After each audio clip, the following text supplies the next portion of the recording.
여러분 혹시 지갑에 1,000원짜리 한 장 있으신가요? 어쩌면 그냥 잠자고 있을지도 모르는 이 작은 돈이요. 사실은 대한민국 유통지도를 완전히 뒤바꿔놨습니다. 우리 주머니 속에선 갈수록 가치가 떨어지는 이 돈으로 어떻게 수조 원대 거대 기업을 만들었을까? 오늘 그 기적 같은 이야기 속으로 한번 깊숙이 들어가 보겠습니다. 자, 한번 생각해보죠. 요즘 1,000원으로 뭘 할 수 있을까요? 웬만한 도시에서 지하철 한 번 타기도 어렵고 김밥 한 줄 사 먹는 건 뭐 완전 옛날 얘기가 됐잖아요. 그쵸? 솔직히 이 1,000원 한 장으론 제대로 뭘 사기가 참 힘든 세상인데 바로 이 가격, 이 1,000원을 중심으로 거대한 제국을 만든 회사가 있다는 거죠. 이 숫자 13억, 이게 대체 뭘 의미하는 숫자일까요? 바로 다이소가 딱 1년 동안 팔아치운 물건 개수입니다. 무려 13억 개요. 이걸 우리나라 인구수로 나누어 보면 정말 갓난아기부터 어르신까지 모든 국민 한 사람당 평균 26개의 다이소 작품을 샀다는 계산이 나와요. 정말 어마어마하죠? 이 숫자 하나만 봐도 다이소가 우리 생활에 얼마나 깊숙이 들어와 있는지 바로 알 수 있습니다. 그래서 첫 번째 장에서는 이 1,000원의 역설에 대해 이야기해보려고 합니다. 아니, 어떻게 가치가 계속 떨어지는 이 돈 하나를 가지고 그 누구도 상상 못했던 이런 엄청난 성공 신화를 쓸 수 있었던 걸까요? 이 모든 이야기의 시작에는 바로 박정부 회장이 있었습니다. 근데 이분이요, 무슨 젊고 패기 넘치는 스타트업 창업가가 아니었어요. 무려 15년 동안이나 안정적인 직장을 다니다가 한창 가족들 부양해야 할 45세라는 나이에 아무 보장도 없이 그냥 사표를 던지고 사업에 뛰어든 거죠. 이건 뭐 그야말로 인생을 전부 건 도전이었습니다. 그 여정을 좀 보면요. 1988년에 열쇠고리 같은 거 납품하는 작은 무역업으로 시작했어요. 그러다가 우리가 목욕탕에서 쓰는 그 이태리 타올 있잖아요.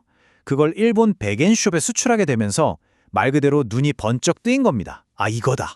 저가 균일과 시장에 엄청난 잠재력을 발견한 거죠. 그리고 마침내 1997년 서울 천호동에 15평짜리 작은 가게를 열면서 우리나라 최초의 1,000원숍 시대를 야심차게 열게 됩니다. 하지만 시작부터 순탄했을 리가 없죠. 정말 아이러니하게도 나라 전체를 뒤흔든 경제 위기가 이 작은 가게한테는 구원투수가 되어줍니다. 어떻게 된 일인지 한번 볼까요? 그렇게 야심차게 문을 연 첫 가게는요. 손님들한테 철저하게 외면당했습니다. 왜였을까요? 바로 우리 머릿속에 깊이 박혀있는 싼 게 비지떡이라는 이 편견 때문이었죠. 에이, 1,000원짜리가 뭐 좋아봤자지. 이런 선입견에 막혀서 사람들이 가게에 들어오질 않는 거예요. 텅 빈 가게를 보면서 박 회장 속은 정말 새까맣게 타들어갔을 겁니다. 꿈이 이대로 꺾이는가 싶었죠. 그런데요, 가게 문 연 지 몇 달 뒤에 정말 극적인 반전이 일어납니다. 바로 IMF 외환위기가 터진 거죠. 나라 경제가 완전히 무너지고 모두의 지갑이 얇아지니까 사람들 생각이 바뀌기 시작한 거예요. 와, 1,000원 한 장으로 이런 걸 다 살 수 있다고? 다들 가성비를 찾기 시작했고 망하기 직전이었던 가게는 정말 기적처럼 살아났습니다. 위기가 기회라는 말이 바로 이런 거겠죠. 시대의 아픔 속에서 생존의 끈을 잡은 겁니다. 하지만 살아남았다고 끝이 아니었습니다. 이제부터는 회사의 발목을 잡는 두 개의 거대한 편견과 길고 긴 싸움을 시작해야 했어요. 하나는 외부에서 온 오해였고 또 다른 하나는 소비자들 마음속 깊이 박힌 고정관념이었죠. 자, 첫 번째 편견이 바로 다이소는 일본 기업이다 라는 오해였어요. 아마 많은 분들이 이름 때문에 그렇게 알고 계실 텐데 사실은 좀 다릅니다. 2001년에 일본 다이소한테서 4억엔, 우리 돈으로 한 40억 원 정도 투자를 받은 건 맞아요. 근데 이게 뭐 경영에 참여하고 그런 게 아니라 그냥 우리가 해외 기업 주식 사듯이 단순 투자였던 거예요.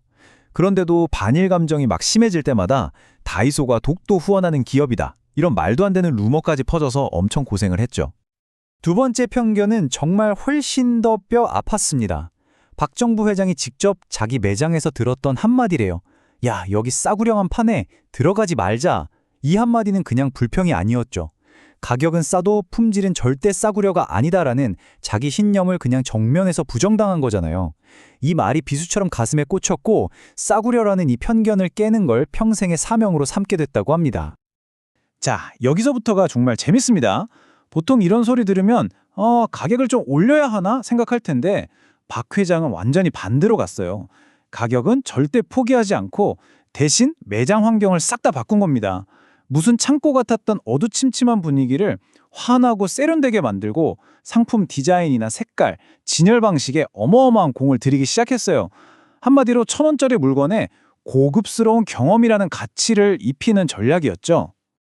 이제 다이소가 어떻게 싼데도 좋은 물건을 계속 만들어낼 수 있었는지 그 약속을 가능하게 한 거대한 비밀 엔진을 한번 들여다보겠습니다.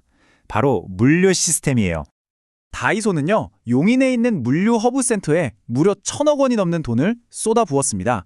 아니, 1,000원짜리 팔아서 번 돈으로 1,000억 원대 투자를 했다는 거? 이게 바로 다이소의 배짱이고 비전이었던 거죠. 그냥 싸게 많이 파는 박리담에 머무르지 않고 미래를 위해서 과감하게 투자하는 것. 이게 바로 다이소를 그냥 1,000원 숍이 아니라 제국으로 만든 결정적인 한 수였습니다. 그 규모가요, 진짜 상상을 초월합니다. 축구장 8배가 넘는 땅에 아파트 20층 높이의 자동화 창고라니, 전 세계 36개국에서 온 수많은 상품들이 바로 여기로 모여서 하루 평균 10만 박스씩 전국의 매장으로 쫙쫙 나가는 겁니다. 여기가 바로 다이소 제국의 심장인 셈이죠. 근데 이 엄청난 투자가 처음부터 성공적이었던 건 절대 아니었어요.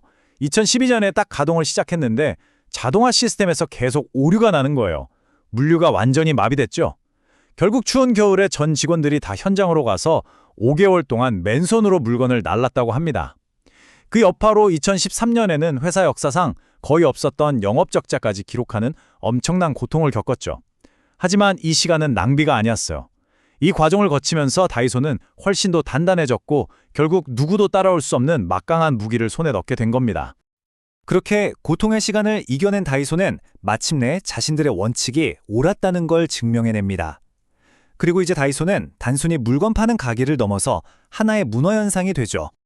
그게 바로 탕진잼이라는 신주어의 탄생입니다. 한 2, 3만 원 정도 비교적 적은 돈으로 쇼핑카트를 그냥 가득 채우면서 탕진하는 재미를 느끼는 이 독특한 문화. 이건 오직 다이소만이 줄 수 있는 사치 아닌 사치였던 거죠. 비싼 명품은 아니지만 내 마음에 쏙 드는 아기자기한 물건들로 카트를 가득 채우는 그 만족감. 이게 바로 소확행, 소소하지만 확실한 행복을 찾는 우리 시대의 모습과 정확히 맞아떨어졌던 겁니다. 이 탕진잼 문화 덕분에 다이소는 엄청난 변화를 겪게 돼요. 예전에는 주로 주부님들이 많이 오셨다면 이제는 20대, 30대 젊은 고객이 전체의 40%를 차지할 정도로 브랜드 이미지가 완전히 젊어졌습니다. 이제 다이소는 그냥 생필품 가게가 아니라 젊은 세대들한테는 놀이터가 됐고요. SNS에 해시태그 다이소 꿀템 올리면서 자랑하는 보물찾기 공간이 된 거죠. 다이소의 성공은 결국 이 세 가지 원칙의 승리였습니다. 뭐 대단하고 화려한 경영 전략이 아니었어요. 어쩌면 가장 기본적이고 단순한 이 세 가지 원칙, 이걸 남들이 다 그거 되겠어? 라고 할 때 20년 넘게 묵묵히 지켜온 그 뚝심, 그게 바로 다이소 성공의 진짜 힘이었던 겁니다. 박정부 회장이 직접 이렇게 말했다고 해요. 이 저가 시장에서만큼은 내가 누구한테도 양보할 수 없다. 죽을 때까지 이게 내 본업이라 생각하고 모든 걸 걸겠다. 바로 이 강력한 신념이 1,000원짜리의 물건 하나하나에 담겨있는 진짜 가치가 아닐까요? 세상 모든 물건값은 오르고 1,000원의 가치는 계속해서 떨어지는데 어떻게 변하지 않는 단 하나의 원칙이 이렇게 거대한 제국을 만들 수 있었을까요? 어쩌면 진짜 가치라는 건 가격표에 찍힌 숫자가 아니라 그 가격을 지키려는 흔들리지 않는 신념, 그 자체에 있는 건지도 모르겠습니다. 여러분은 오늘 다이소에서 어떤 가치를 발견하셨나요?